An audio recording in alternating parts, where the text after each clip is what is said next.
దేశంలోని పలు రాష్ట్రాలకు గవర్నర్లను నియమించారు రాష్ట్రపతి ద్రౌపది ముర్ము. తెలంగాణ గవర్నర్గా జిష్ణుదేవ్ వర్మని అపాయింట్ చేశారు.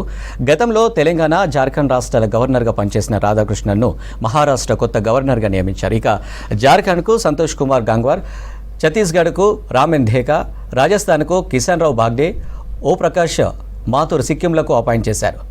విజయ్ శంకర్ను మేఘాలయ గవర్నర్గా, గులాబ్ చంద్ కటారియాను పంజాబ్ గవర్నర్గా నియమించారు. అలాగే కేంద్రపాలిత ప్రాంతమైన చండీగఢ్ పాలన వ్యవహారాల బాధ్యతలు అప్పగించారు. లక్ష్మణ్ ప్రసాద్ ఆచార్యకు అస్సాం గవర్నర్గా నియమించి మణిపూర్ గవర్నర్గా బాధ్యతలు అప్పగించారు. ఇక పాండిచేరి లెఫ్టినెంట్ గవర్నర్గా కైలాష్ నాథన్ను నియమించారు రాష్ట్రపతి ద్రౌపది ముర్ము.